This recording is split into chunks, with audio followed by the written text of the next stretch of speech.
You're listening to Speaking Side Mount, the podcast where we talk all things side mount diving, from equipment, skills, techniques, and side mount diving expeditions to interviews with some of the world's top side mount divers. Whether you're new to side mount, been side mount diving for years, or just want to know more, this is the place for all things side mount. I'm your host, Steve Davis. Let's get wet.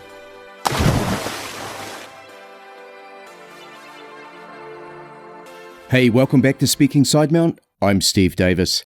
This episode is produced with the support of X-Deep and the patrons of Speaking Side Mount. Thanks so much to all of you for your enduring support. It makes all of this possible. Now, I first got into side mount diving after watching the YouTube video of Steve Bogaerts' skills demonstration at Ponderosa Cenote in Yucatan, Mexico. It was so compelling to see diving at that level, and Steve, without doubt, has been one of the modern-day pioneers and played a leading role in the massive growth that side mount diving has experienced over the past 10 years. When I started Speaking Side Mount, Steve was right at the top of my list as an interview guest, and I remember reaching out to him with some trepidation, wondering whether he'd be interested in supporting a podcast hosted by someone he'd never met, nor I suspect heard of. To my great pleasure, he accepted the invitation, and although the conversation was a little staid at first, to say the least, we soon warmed to it, and I was able to effectively launch this podcast with 2 great interviews with Steve. It set the standard and laid the platform for everything that followed. Now, over the past 2 years, Steve has had it pretty tough with respect to diving. A series of DCS incidents on successive dives, each a little worse than the previous, has led Steve to hang up his fins and retire from diving. Just the thought of one of the world's great cave explorers having to quit under circumstances like this is just gut-wrenching. But to his credit, Steve has continued to be active and regularly shares enlightening posts on various topics related to side mount, cave diving, and exploration. He still has a huge amount to share, and over the next 2 episodes, I catch up with Steve and discuss a myriad of side mount, cave diving, exploration, and dive-related topics. Steve and I discuss the importance of building skills, confidence, and experience. We talk about dealing with fear in diving, and then go into how to react when things go wrong. And then we tie all of this together and talk about the amazing dives he did with Brian Caycook to connect Dan and Ralph's caves in Abaco, Bahamas. You will have heard Brian talk about this in his last episode we did together, and it is a stellar story of achievement along with dealing with multiple incidents while passing a no visibility, no mount, clay and mud-filled vertical restriction. You won't want to miss it. Now, in the next episode, number 57, Steve and I discuss his DCS incidents, what he's learned about them, his thoughts on the possible causes, and his plans for the future. Again, my huge thanks to X-Deep and all of the patrons of Speaking Side Mount, and thanks to Steve Bogaerts for sharing with all of us. And one of the things I've enjoyed over the last few months is that you've kind of stayed engaged through Facebook, and you've been making various posts. Some of them a little historic in terms of, I think, repeating posts you've done before, but you've been bringing up topics, things like dive incidents and how mental toughness and the mental side of diving is really important. We've gone for nearly an hour already. Have you got some more time and we can dig into some of those? Yeah, sure. Yeah, so one that really sort of jumps out to me is really dive incidents, and whether you call it mistakes, cock-ups, scares, close calls, or whatever you want to call it, when you get yourself into a situation where obviously in trouble and things going wrong, and no one is immune from making mistakes. We all know that. Doesn't matter what your skills, what your experience is, the more dives you do, the greater the chance that you're going to have a gear failure. And as you start to push you and grow your confidence level, the greater the opportunity that you're going to get yourself in a situation where, let's call it challenging, but it could be life-threatening. I think we've both been involved in Stratus Casa's book, Close Calls, where we've recounted some stories. I don't want to scoop the book by any means, but can you give us your thoughts on what you've learned over the years in terms of dealing with close calls? What I basically learned is the instance that I was able to deal with comfortably later in my diving career would have definitely had a different outcome, maybe a fatal outcome early in my diving career. And the only difference is my experience level and comfort level between where I started out and where I ended up. And one of the issues that's always been present in diving, maybe a little bit more prevalent now than it used to be, because there's so much access to information, to training, to equipment and everything else, is that some people are trying to move too fast. So they're trying to do too much too soon.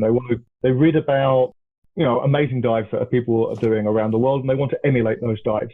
And what they don't realize is all the hard work, all the time, all the effort, all the experience, all the years of practice that has gone into making those dives a reality.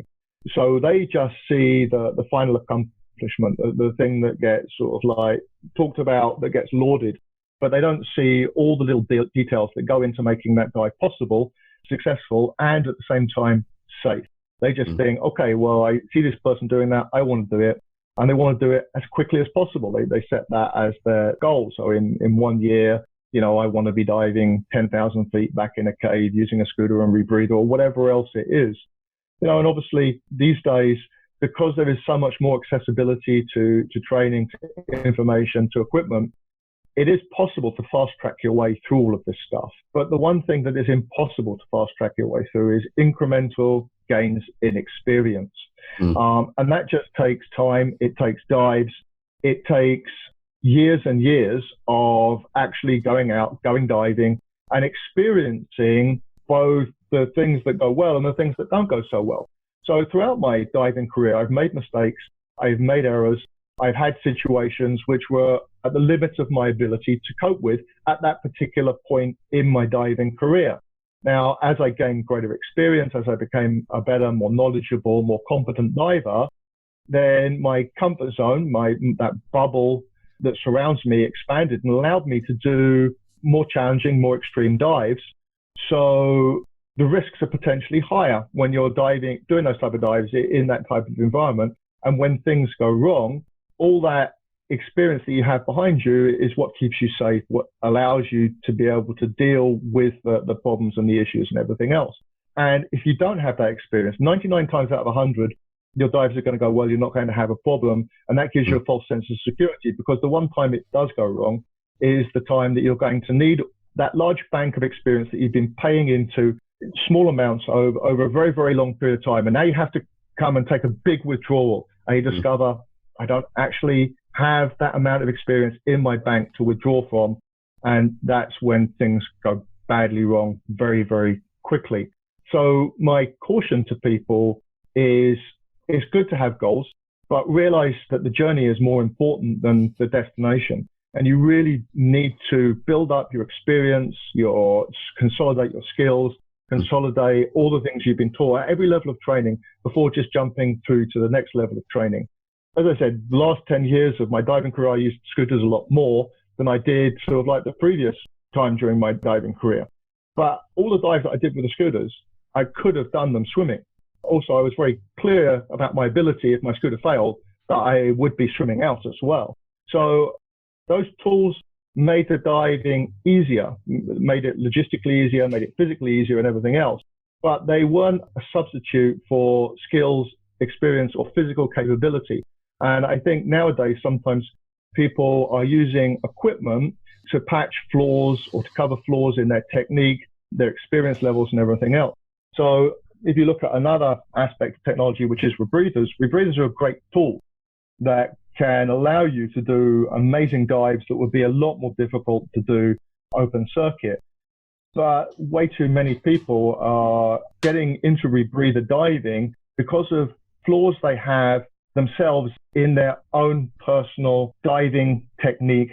And they really need to address those before they use a piece of equipment to cover for those flaws. Because if they have a failure with that piece of equipment, and now they have to revert back to open circuit bailout or whatever else, then those flaws are not only going to come back, but they're going to come back tenfold because they haven't been practicing those skills. Yeah. What sort of flaws are you talking about there?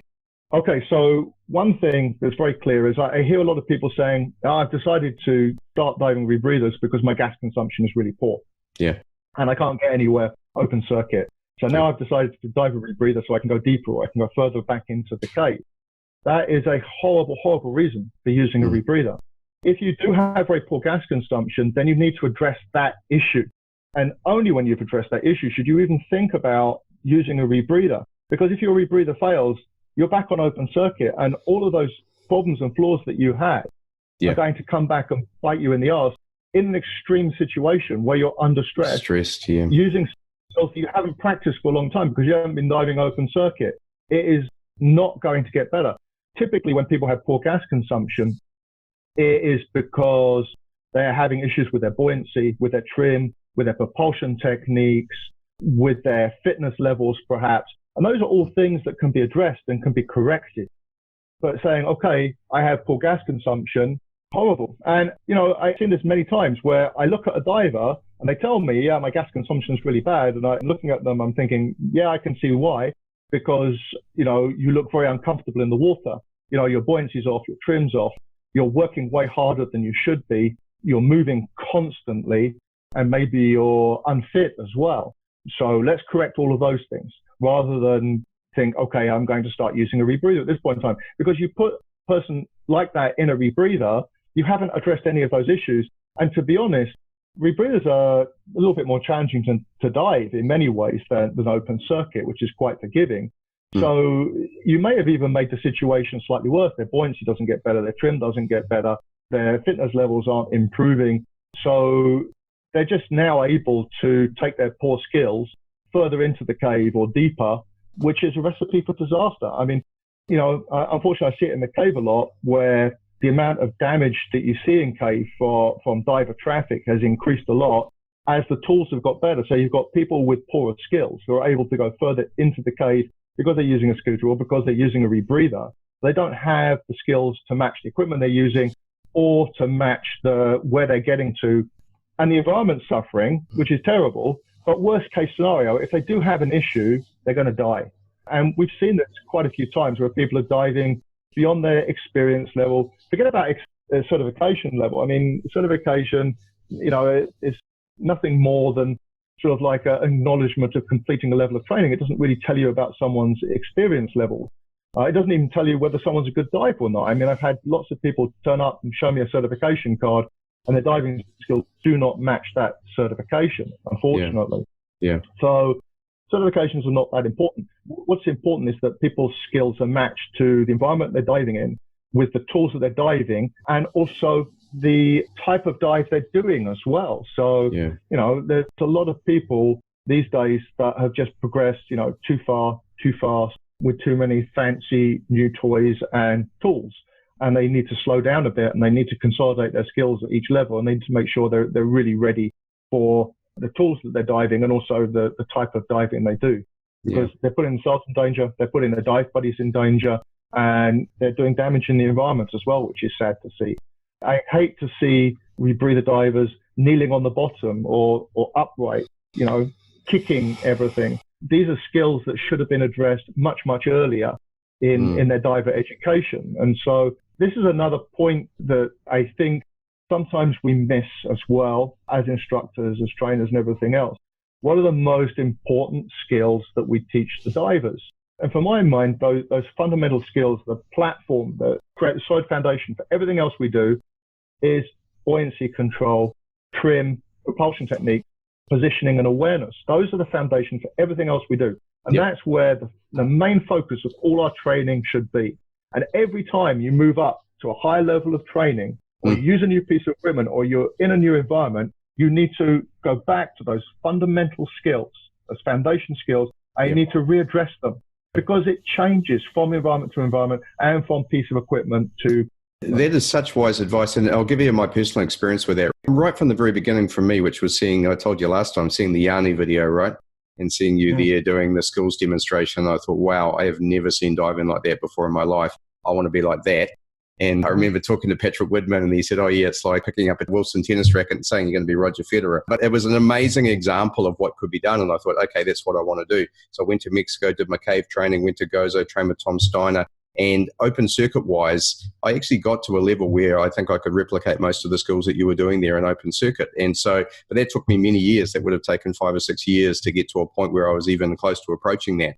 And I felt extremely comfortable. And now I've just been training with Ed Sorensen on the Kiss Sidewinder, did a good job with Ed. He got some great training from him. He and I then went and did some amazing dives together where I felt as if I achieved a really good level. But now I'm taking that equipment to a different environment. So I've gone from caves and freshwater, and I'm going into saltwater environments. I'm diving off boats. And what I'm finding is I'm starting to struggle. And so what I've been working on is exactly what you're talking about, is reestablishing my platform again and making sure that, number one, I've got my equipment squared away. Number two, I've got my platform, my buoyancy, my trim, and my balance sorted out. And there's things that I've needed to do with the equipment.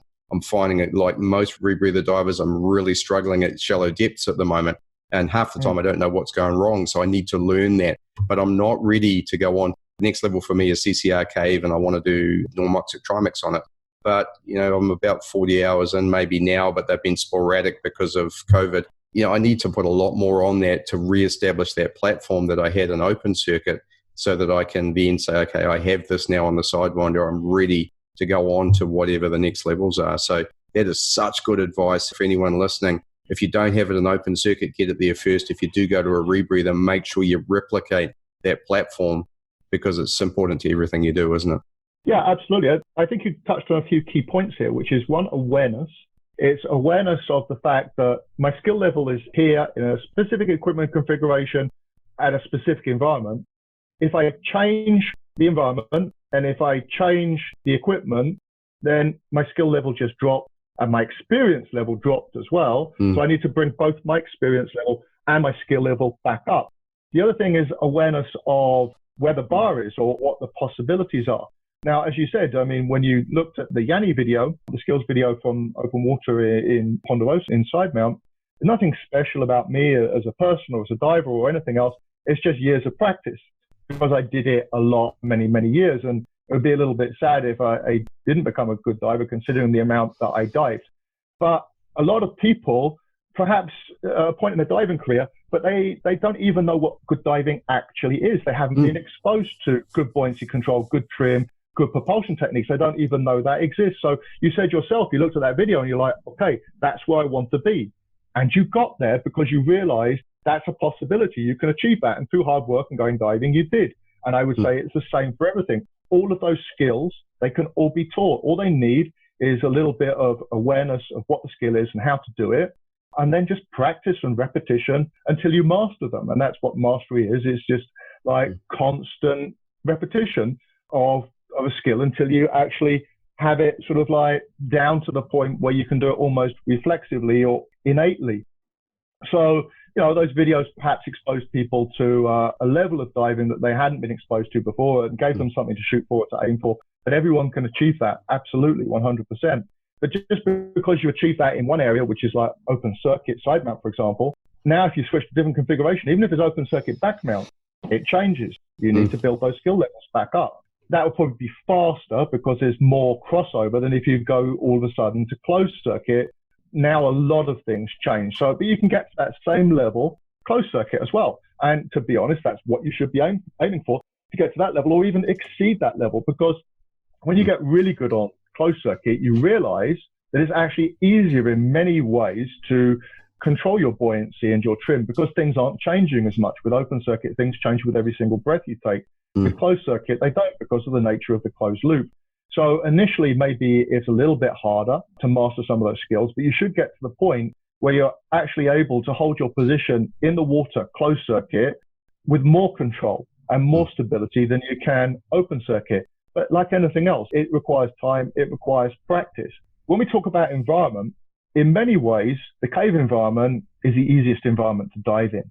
So although there are some inherent hazards and dangers of diving in a cave environment that you don't have in the open water, the one thing that the cave has that the open water doesn't so much is stability. Nothing too much changes during the dive for the most part. So there are tidal caves and everything else, or caves that have high flow, and so you need to have the knowledge, the techniques, the tricks to be able to dive in those comfortably. But in the open water, you're dealing with a much more free-form environment. So you've got to deal with surf and surge and currents and the fact that you don't have a ceiling over your head, which is going to catch you if you screw up your buoyancy or something. You don't have as many visual references to be able to hold your depth and everything. So I would actually argue that diving a rebreather in the open water is more difficult in many ways than diving a rebreather in a cave environment where you have a lot more visual clues. You have a more stable environment. Depth makes a difference. So if you're shallow in the open water or shallow in the cave, it does make it slightly more challenging to use a rebreather. But again, with extra knowledge, you learn extra tips and tricks about how to do that effectively, such as lowering your set point, for example. So there's less change in PO2, particularly when you're in shallow water and you're making small ascents and descents, such as using a diluent gas that matches your PO2 at your target operating depth. So again, if you're venting loop volume and then putting diluent back in, you're not disturbing the PO2 in the loop. So you get off that roller coaster that you can be on otherwise. So there's definitely ways to minimize the changes that are going on in the rebreather in shallow water that upset your equilibrium, upset the loop volume, upset the PO2 in the loop, and cause buoyancy issues and everything else. So it's knowledge-based, it's skills-based, it's practice-based, but different environments do require definitely different skill sets and different levels of practice. And regard cave diving as the pinnacle of diving in the fact that it's an environment that gives you so much feedback because you're in a three-dimensional environment, and whatever you do, if you make any mistakes, the cave lets you know. You can get away with a lot more in the open water without getting instant feedback from it. You're not touching the line or touching the ceiling, the floor, the walls of the cave. You're not disturbing silt. You're not perhaps bumping into something, which happens in the cave. So that gives you that immediate feedback that allows you to improve, refine your skills. But the open water requires a different skill set. And I think in many ways it's just as challenging as a cave diving skill set, because that ability to hover neutrally buoyant and hold your depth in blue water with no visual references, perhaps when there's surf or surge or where there's currents going on, is quite challenging, and more so on a rebreather than with open circuit. So yeah, those are all skills that need to be practiced. Yeah. Often, if you take a cave diver out of his comfort zone and you put him in the ocean, it looks horrible.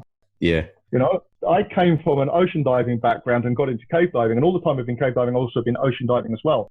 But there are cave divers out there who don't do anything but cave diving. Yes. And you take them out of the cave, you put them in the ocean, you're just like, this guy's a cave diver? Really? Yeah. I mean, they look great in the cave. You put them in the ocean, you think, oh my God, this guy's a discovered scuba diver. Now, it is really interesting. I think the things, from my training, if I reflect on that, I mean, the thing that I enjoyed the most is, Ed and I would load up the truck, take our gear down to Jackson Blue. We'd gear up on a couple of park benches. We'd walk 50 meters down to a very easy ladder where we'd placed our cylinders. We put our cylinders on, standing in waist deep water, did all our pre-dive checks. We submerged, we swam through a little gut and then down into the cave and into a little bit of flow. But it's all very, very easy. And I contrast that to what I'm trying to achieve now, where I'm on a boat. I'm sitting there in a very small dive deck with another 5 or 6 other rebreather divers. They're diving APs or something, so they've got these big units. And then trying to figure out, well, is there a way I can don this in the water? Well, not really. I need to have everything on before I get in the water, because we're in water deeper than we can stand in, and we need to be ready to go because there's waves and current and so on. So it's a way different proposition. But I'm enjoying the process of learning that, because, that's why I did it. I went to rebreather diving because I'd got to a level in open circuit where I thought, well, this is kind of easy. I'm ready for the next step now. And so learning something new and challenging yourself that way is really awesome, and I'm enjoying it. But at the same time, it's super frustrating sometimes, for sure. Yeah. Absolutely. You think, oh, I'm a good diver, I can handle this. And all of a sudden, the environment doing something different, you're just like, oh my God, that's way harder than it should be. And I'm just embarrassing myself. But I think one of the big differences between cave diving and ocean diving, particularly, going off a boat and everything else, is time pressure. Yes. There's no time pressure in cave diving, or there shouldn't be any time pressure in cave diving. Whereas when you're ocean diving, you're looking for slack windows, that you've got to deal with the fact that the boat's only going to sit around for a certain length of time waiting for you to get ready, and they're probably trying to drop you in at a specific point. Everyone's got to go together. So it's a lot about procedure and protocol and making sure that you've done all the things that you can do prior to the point where you're going to hit the water, so that you're comfortable and you're not under stress and you're not under time pressure. But yeah, for sure, you maybe have to change equipment, you have to change protocol, you have to change procedure. The key for me in all the diving I've ever done is to make it as easy as possible for myself. Because if it's easy, then it's less stressful. And one of the ways of making it easy for myself is to, as much as possible, take away the time pressure. So that means prior preparation and planning prevent a piss poor performance.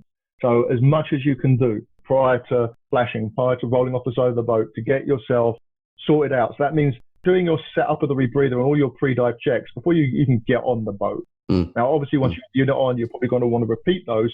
But you've already done most of it, rather than you discover like 15 minutes before you're about to hit the water that your rebreather's failing all its pre-dive checks. Now you've got to dismantle it on a rocking boat with a whole bunch of other people sitting around going, hurry up, hurry up, hurry up. You're just setting yourself up for failure. And what you want to do is you want to plan for success rather than have no plan whatsoever. And the chances are it's all going to go badly. Yeah, one other thing I've learned is really there's ways to simplify your equipment as well. That's a really good path to go down. The way that you donned off, what you're wearing. And I've been doing quite a bit with that. I've been talking to Pete Mesley quite a bit, who I know you know as well, who's a big-time rebreather diver here. He doesn't know my unit very well, but he's been giving me lots of really, really good pointers and even ideas, which I don't think anyone else in the world is diving a sidewinder the way that he's suggesting that I do. But there's still merit in what he's saying. So I'm going through that in my mind, and it's all about equipment simplification. It doesn't mean take the same equipment configuration onto trimix dives and so on, or even to cave dives. But what it means is for what I'm doing right now, make it really simple so you can bed in the level that you're at and then be ready to move on to the next level. And if that involves another configuration change, well, you're now ready for that. Yeah, it's been really good talking to him about it. And, I was fortunate enough to be supervisor on a 100-meter course that he just ran, and just watching the way that guy operates in terms of what you said about safety, process, procedure. Here's how we're going to run things. Here's what happens when things go wrong. And then just watching them conduct the dives, it took me back to Gozo with the amount of precision that they had. When they said an S&B was coming up on the run time at minute 55, it came up at minute 54 or 55. It was right on the button and everything they did. It was amazing to watch and great to be part of for that reason. My mantras all through my diving career has always been KISS, keep it simple, and less is more. The less you have to take with you, the less things you have to worry about, the easier your life becomes. Yeah, really good. Just onto a new subject, which maybe ties some of this together. I interviewed Brian Kaycock back 2 episodes ago, and we were talking a little bit about the diving that you and he were doing together in Dan's cave, and I think it was the connection to Ralph's cave you were trying to make. And I think it ties together some of these topics of, number one, exploration diving, number two, when things are tough and things go wrong. You mentioned the amazing dives you did at the end there to connect Dan and Ralph's cave, and I'll use his words. I'm looking over at a screen because I've got them written here. He said, Steve went through this just ridiculously stupid, mud-filled, clay-filled restriction, and he found my line on the other side. And he alluded that there was a lot more to that story, but he wasn't prepared to tell me, and he told me I had to ask you personally. So can you share that dive that you did to connect the two cave systems together, which was fundamental in the exploration that Brian's doing now? Sure. As you say, it does tie things together because it's a little bit about experience. I would not have gone through that restriction early on in my diving career. I mean, it just would have been horrifying, the idea of actually going through this thing, because I was a long, long way back in a cave after several stages to get me to where I'm going. And now I've got to no mount through an extremely small, extremely challenging restriction. I have no idea what's on the other side of it, whether I'm going to be able to turn around, if I'm going to be able to back up. I've got to go down this thing, which is at like a pretty steep angle, so 45-degree angle, head first, basically plowing through thick clay to get down it. So it's the type of thing where you build up to those type of dives, you build up to doing things like that. And even then, even with the experience that you have, even with the knowledge you have, you're fully aware that things can still go wrong. But the key is being able to stay calm in potentially stressful situations. So actually going down this sort of like clay chute, that was fine. That wasn't a problem. That went off without incident. It was tough. It was challenging. I mean, I literally had to physically force myself down through this restriction, literally plowing through the clay as I was going, pushing off the ceiling with my heels in zero visibility while running a line.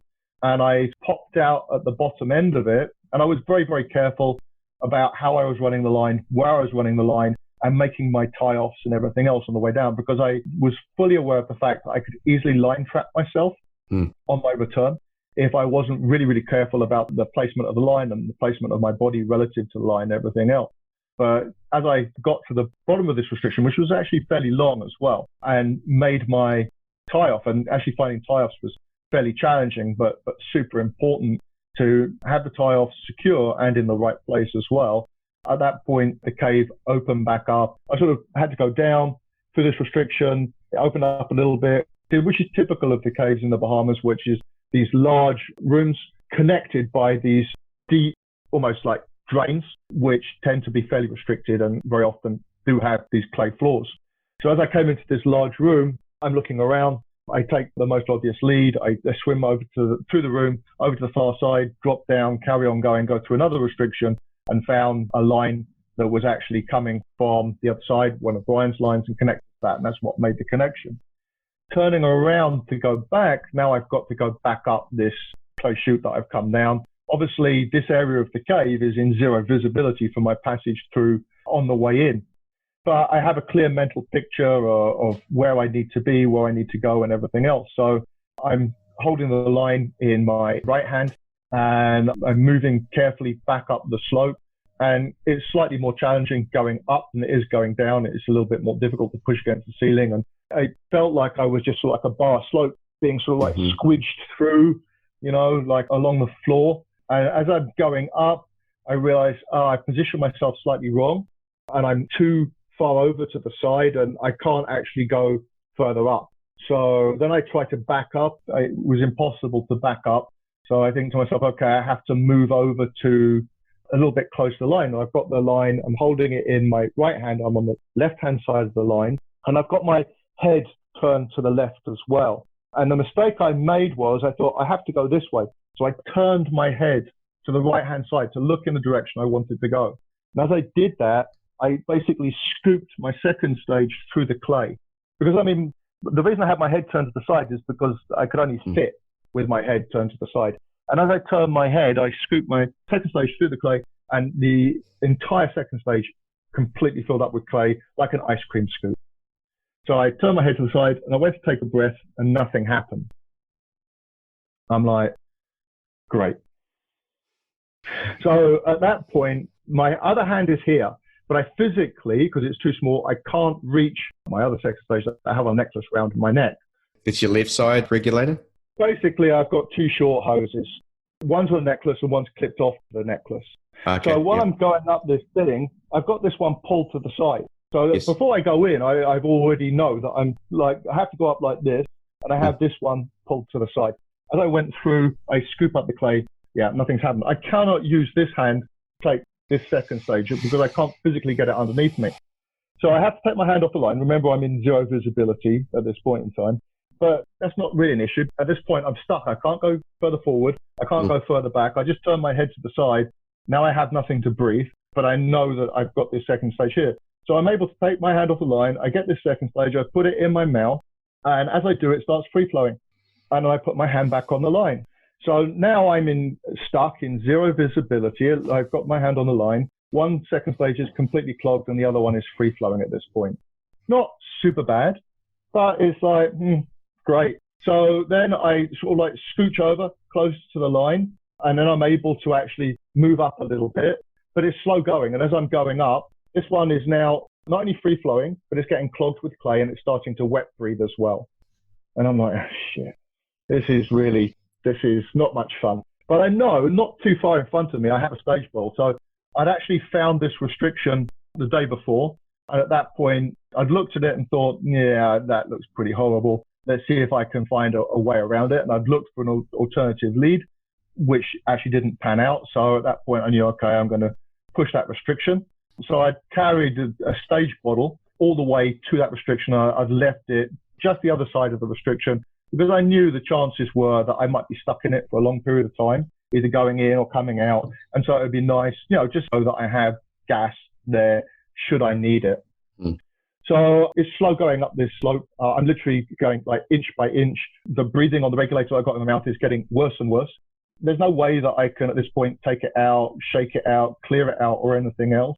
But I carry on going and I eventually make it up the slope and I get to the stage bottle.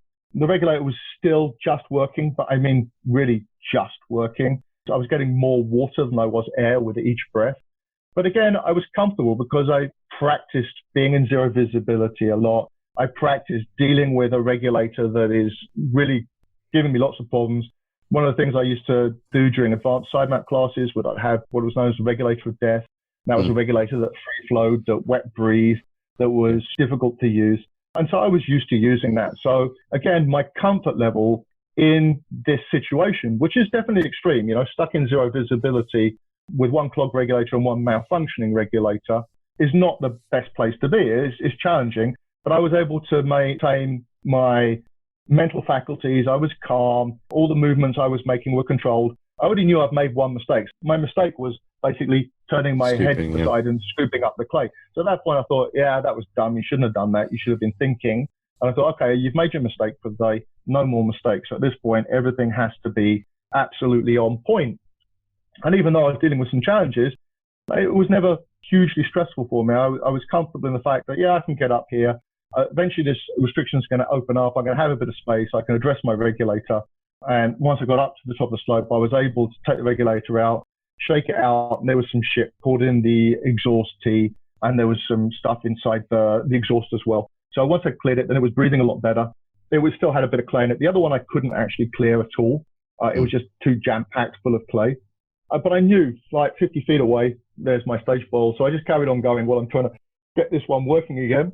Got to my stage bottle and switched to my stage at that point because that was the easy solution. While I carried on as I'm swimming out, just working on the other regulator to get it back to a more functional state, which I was able to do. The other regulator I actually had to take back to Brian's shop and completely dismantle it, strip it down and clear all this clay out. And it was literally like modeling clay. It was like someone had jam-packed my second stage with modeling clay, and it was just impossible to clear out effectively underwater in that situation. I just had to say, okay, that was done. It's gone.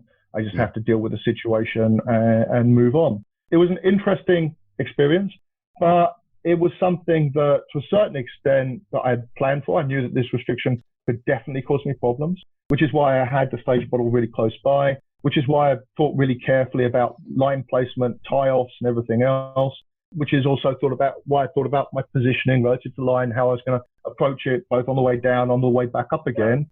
The mistake I made was literally turning my head to the side, which in retrospect, it was a dumb thing to do. But, it just was a natural or instinctive reaction. Oh, I'm going this way. I'll turn my head towards the direction I want to go in. Yeah. So it also made me think afterwards about, okay, if I'm going to do that again or be in that situation again, I always want to have my head turned to the side of my backup regulator.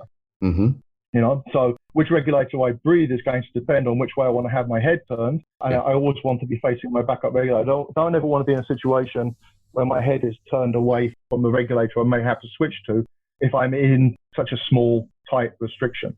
Yeah. After I'd made the connection, Brian went and had a look at the restriction. Just out of interest, he was able to verify the connection from the other side, and he went and had a look at the restriction and came back and he was just shaking his head and he went, no way, man.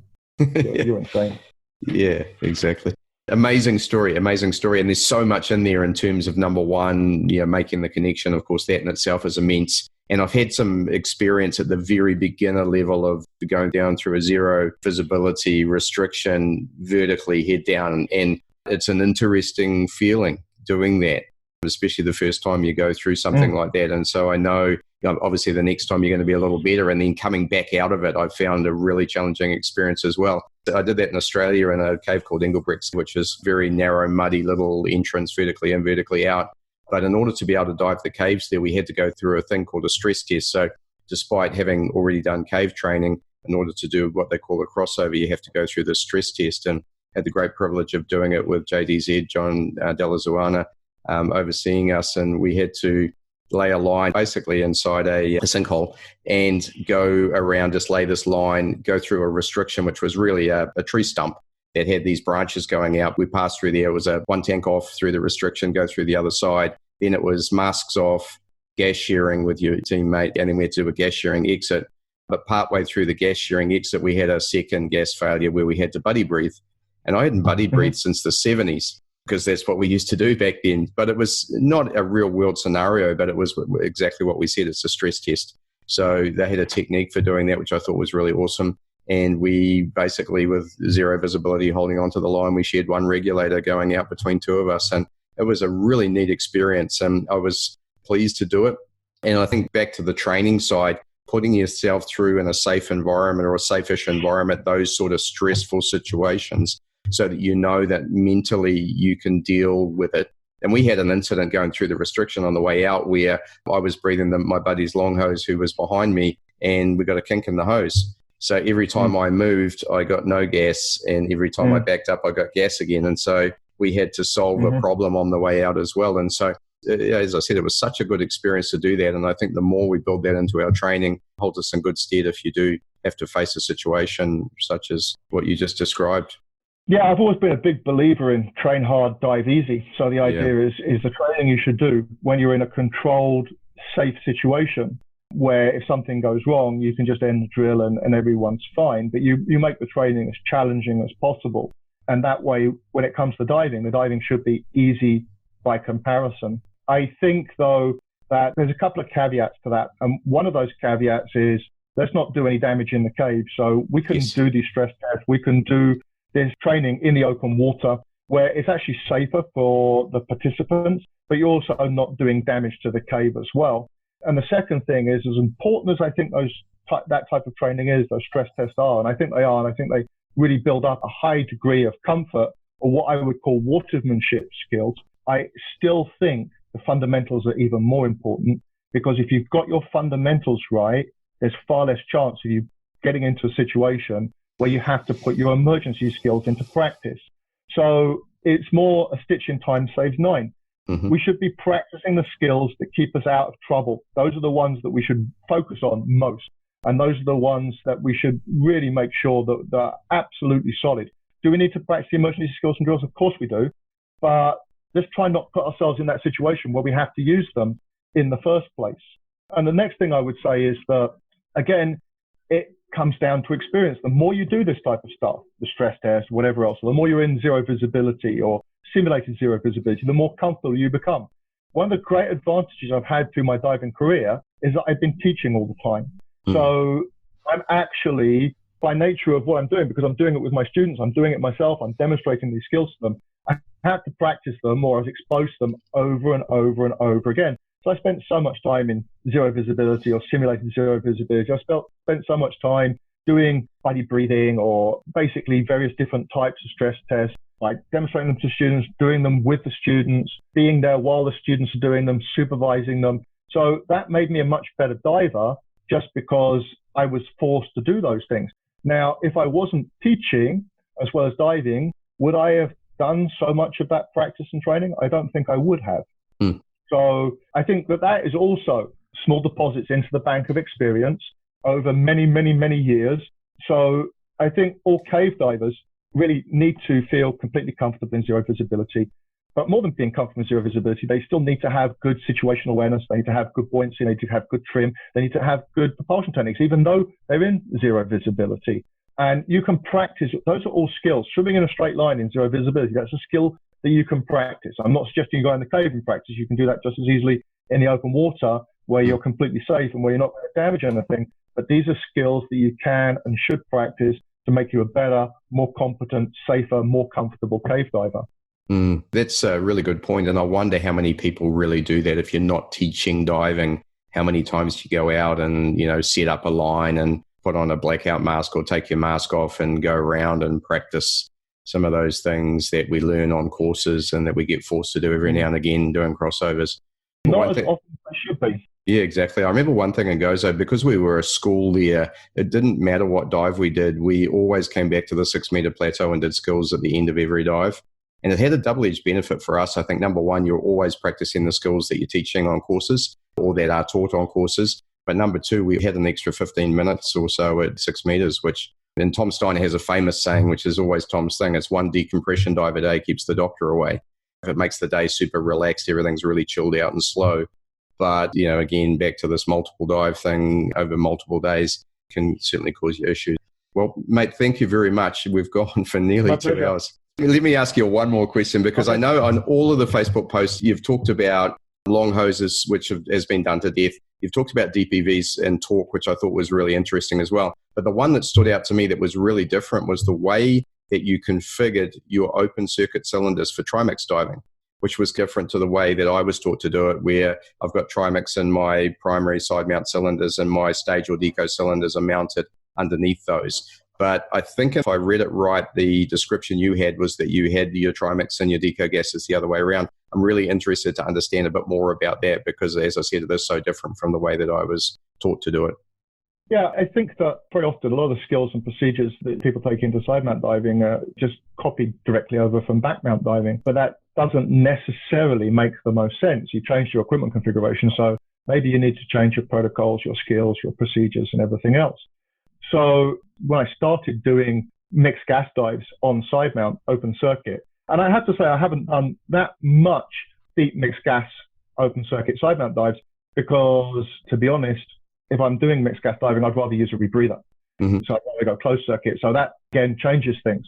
But my philosophy with open circuit mixed gas side mount is that I have my trimix in my stages and not in my side mount tanks. And there's a number of reasons for that. The first and most obvious reason is that you spend a lot more time when you're doing mixed gas dives in relatively shallow water than you do when you're at depth. So actually having a breathable mixture, I mean, particularly when you're dealing with hypoxic gases, having a breathable mixture in your primary cylinders when you first hit the water at the beginning of the dive and at the end of the dive, I think is important from a safety point of view, because we tend to revert back to instinctive reactions and everything else in stressful situations, or if we're under time pressure and everything. I mean, typically if I was doing a deep mixed gas open circuit side mount dive, it'd be in the ocean, it'd be off a boat. I would have my stage bottles hanging over the side of the boat on a gear line, and I'm just jumping in with my side mount cylinders on. And typically they contain my shallow deco gas and intermediate gas, both of which are breathable at the surface. They are also plumbed into my wing and my dry suit if I'm wearing a dry suit. So, you know, I'm not having to think about additional cylinders. And then as I put the stages on, they're containing my deep mix.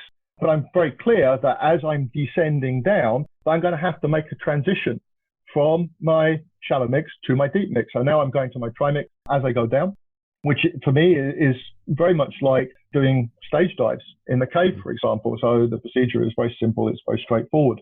And then once I've actually used all my trimix gas at depth and I'm coming back up again, and now I don't need it anymore, then I can clip it to the line and shoot it up the SNB line or hand it off to a safety diver and get rid of it. So now I'm finishing the dive again with my nitrous gas in my side mount tanks. So it has much less effect on my buoyancy, on my trim throughout the dive, both at the beginning and at the end, because I don't have to worry about the tanks becoming super light or super buoyant. I've already got rid of the trimix gas, which you could butt clip it, but it's oftentimes easier just to fire up a line or hand it off to a safety diver. So I just end up pretty much diving with my side mount tanks. So I'm starting to dive with that core equipment configuration, which is very simple, which I'm very used to. I add on the extra bits that I need to take me to that next level.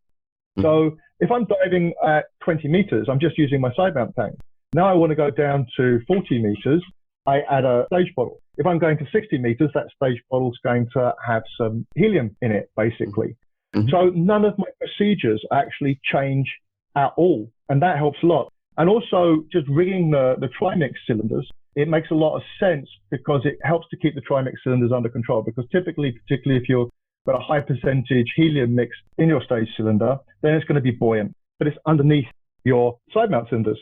So it's super comfortable. You don't have to worry about the tank floating up, or if you're using them as side mount cylinders, that they're sort of like really getting butt light, they're floating up, they're affecting your trim. And meanwhile, your stages are hanging down because they're heavy.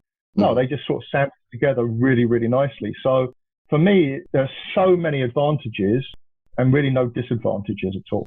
Yeah, I'm just trying to think about that from the point of view of normoxic. Normally I dive with my two side mount cylinders, let's say with an 1835 or something similar in it, and then have a 50 on my left and 100 on my right as deco cylinders. No, an O2 cylinder is always a separate cylinder for me. But did you say you butt mount that or something? Yeah, unless you can drop it, if it's a cave, then you can usually clip it to the line somewhere. Sure. If it's a descent onto a wreck, there might be a shot line, you clip it off. Or if you want to carry it with you, then you could butt mount it or leash it, or you can carry it as a stage, but I'm reluctant to do that because you could always switch to it by accident, and it's in the way of trimix cylinders and everything else. But I would never, ever put O2 in the side mount cylinders. No, that makes sense to me.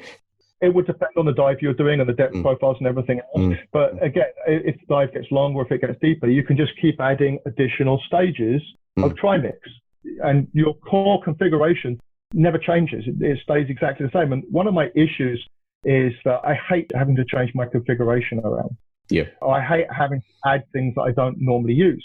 So nothing about the configuration changes at all. I'm diving my normal side mount setup with nitrox in my side mount tanks, and then I would add whatever stages I needed to do the dive.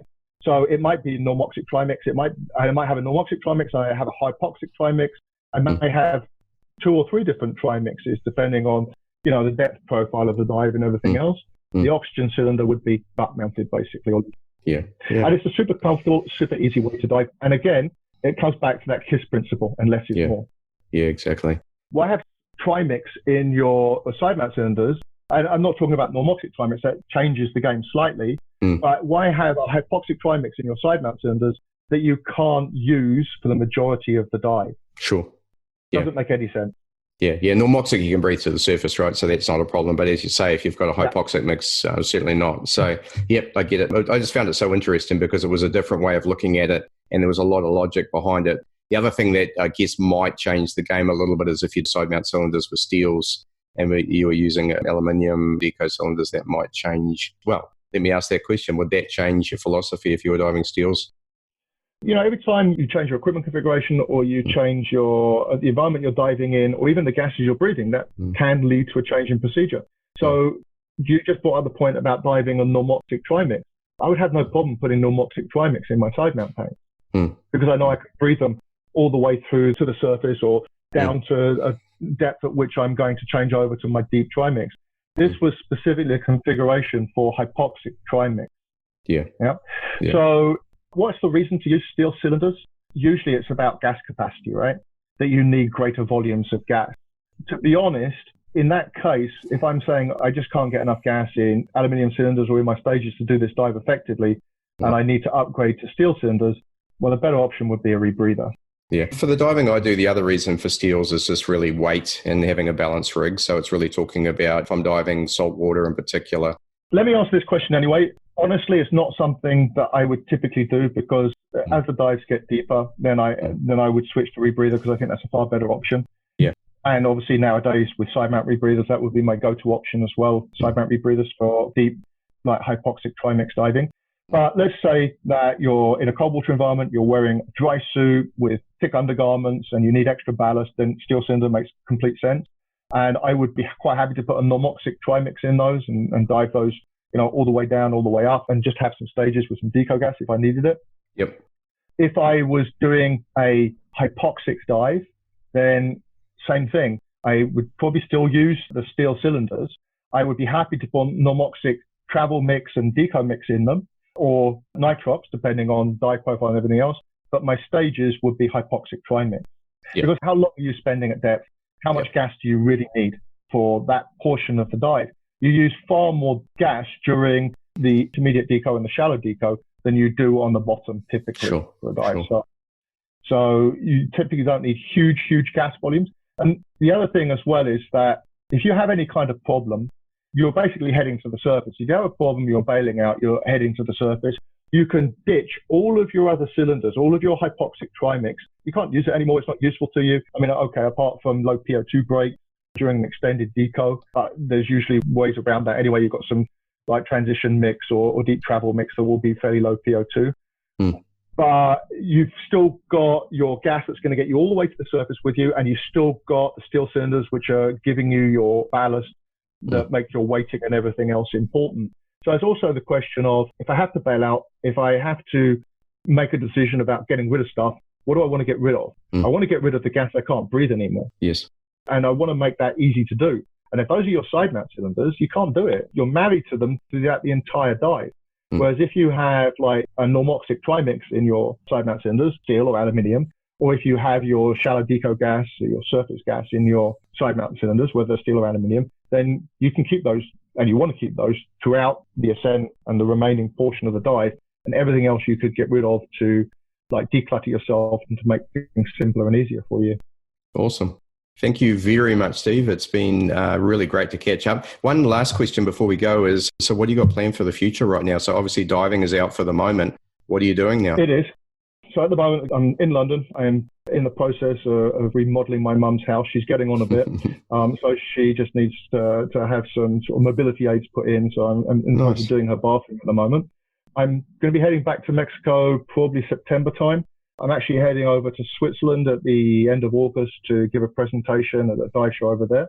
For the future, what I want to be doing is I actually want to be traveling and speaking more doing seminars and workshops and talks and things. And I was supposed to do one earlier this year out in China, but unfortunately with the current situation that had cancelled. Hopefully that once things get more back to normal, I'll be heading over to China to actually attend a dive show and do a presentation at that. And so if anyone out there would like me to travel and give a presentation, do a workshop, I'm happy to do so. I have a lot more time to do that now. And still a lot to share too, huh? Enjoying doing that. Yeah, and I enjoy sharing it. I mean, although I'm not diving anymore, I do have over 30 years of diving experience to draw on, and I still enjoy being an educator and everything else. The other thing I'm working on at the moment is I'm actually working on a book. I was about to say, that was my suggestion for you. Yeah, and many people have suggested that over the years. And to be honest, while I was still diving, I was too busy. But now I'm not. Then it's time to just maybe put some of this stuff down in writing. So working on a book. We'll see how that goes. Let's see if anyone wants to read it. Yeah, those projects are keeping me fairly busy at the moment. Do you have a title yet?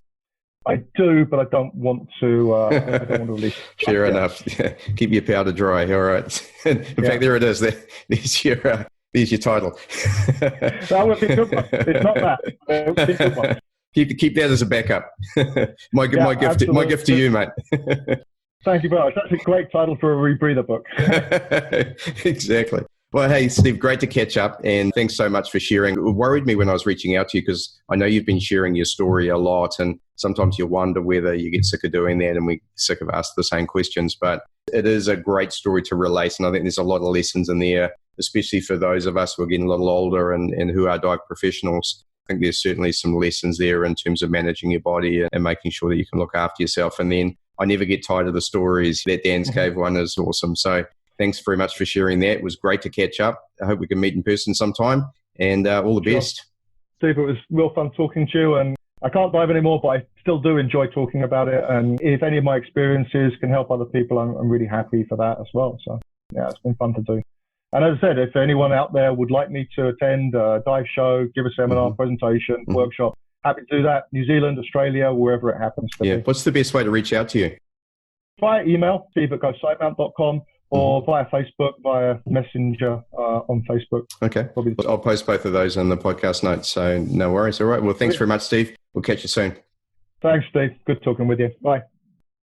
Well, I hope you enjoyed that as much as I did making it. It was great to catch up with Steve, and just phenomenal to delve into the depth of experience and knowledge that Steve can share with us. I really enjoyed learning from Steve about how to build experience, how to build a platform, the importance of buoyancy control and stability in diving, and then how to deal with an incident once one happens. That was just phenomenal. And the story of his connection of Dan and Ralph's caves is just a stellar example of diving at the very, very highest level. Thanks again to Steve for sharing. Thanks so much to XDeep for their support. And thank you to all of our patrons for your support of Speaking Side Mount. It makes everything possible, and I'm extremely appreciative. We'll catch you in the next episode 57, where Steve and I discuss his DCS incidents, what he's learned from it, and what we could all learn from his experiences. Thanks again, and catch you in the next episode. You've been listening to Speaking Side Mount from www.sidemountpros.com. If you like the podcast, please subscribe and consider leaving us a 5-star review. If there's something you'd like us to cover on the show, then let us know via our Facebook page listed in the podcast notes. Thanks again, and we look forward to you joining us on our next episode of Speaking Side Mount.